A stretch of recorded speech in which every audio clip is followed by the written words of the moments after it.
বন্ধুত্ব তৈরি হয় মনের মিল থেকে। বন্ধুত্ব মানে বিশ্বাস, ভালোবাসা, যত্ন এবং জীবনে এগিয়ে যাওয়ার অনুপ্রেরণা। একজন প্রকৃত বন্ধু পাওয়া ভাগ্যের ব্যাপার। হ্যালো এভরিওয়ান, আসসালামু আলাইকুম। এই রান্নাটা আমার আগের দিন বিকেলে করা। এখানে গরুর জিহ্বার মাংস, সাথে আরেকটু অন্য কিছু মাংস ছিল। আসলে আমি এই ব্যাপারটাতে একটু অনভিজ্ঞ, মাংস চিনার ব্যাপারে। তো এই মাংসটা আমি রান্না করছিলাম। রান্না যখন প্রায় শেষ, চুলা থেকে নামাবো এমন সময় দেখি আমার বান্ধবী মেসেজ দিয়েছে সে বাসায় আসবে। অ্যান্ড সে এই প্রথম আমার বাসায় এসেছে। তাকে আমি নিজে গিয়ে রিসিভ করে নিয়ে এসেছি। একদমই সাডেন প্ল্যান। এর আগেও আমরা অনেকবার প্ল্যান করেছিলাম কিন্তু হয়নি। তো এটাই ভালো হয়েছে। বাসায় ঢোকার পরে একদম ঝুম বৃষ্টি। তারপরে ওকে অনেক রিকোয়েস্ট করে এই যে বললাম যে তোর জন্য বউয়া খেতে চেয়েছিল, তো বললাম একটু বউয়া করেছি, এটা করো না। ও দুপুরেই এটা খাবে, কিন্তু না, আমি অনেক রিকোয়েস্ট করে ওকে সকালবেলায় এটা খাওয়ালাম। দুই পদের ভর্তা করেছিলাম, একটা কাঁঠালের বিচি শুটকি দিয়েই, আর একটা হচ্ছে শুটকির ভর্তা। বললো তো মজাই হয়েছে। তারপর আমরা এখানে ফ্রুটস খেয়েছি। আর ওখানে আমি আসলে ডিম ভাজে দেওয়ার কোনো সুযোগই ছিল না, কারণ গ্যাস ছিল না।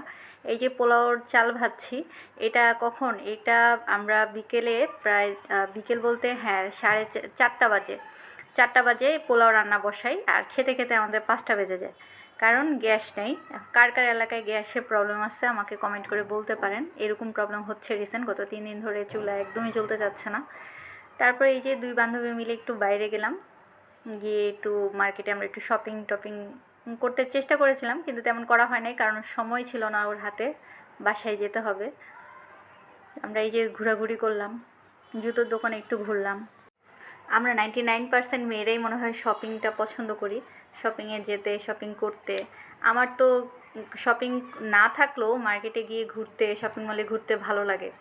এই যে জুতোর দোকানে ঘুরছিলাম, আমার কিন্তু জুতোর প্রয়োজন নাই, তারপরও আমি ওকে জোর করে নিয়ে গেলাম যে আসো আমরা একটু জুতোর দোকানগুলো দেখি, এখানে ভালো ভালো কালেকশন আছে, একটু দেখি কী কী আছে। তারপরে ওদিকে যেতে চাচ্ছিল না, এই যে আমি ওকে টেনে টেনে নিয়ে যাচ্ছি যে আয় একটু দেখি আমরা এদিকে কী আছে না আছে, উপরেও একটু দেখি। অ্যাকচুয়ালি ও চলে যেতে যাচ্ছিলো, ওকে আমি একটু আটকানোর বাহানা, এটা একটুখানি ওর সাথে ঘোরাঘুরির বাহানা, সুযোগ খুঁজে আর কি। এই তো এমন করতে করতে এক সময় তো বিদায় দিতেই হলো। একই সাথে তোমাদেরকেও বিদায় দিচ্ছি। আজকের মতো এইটুকুই। আল্লাহ হাফেজ।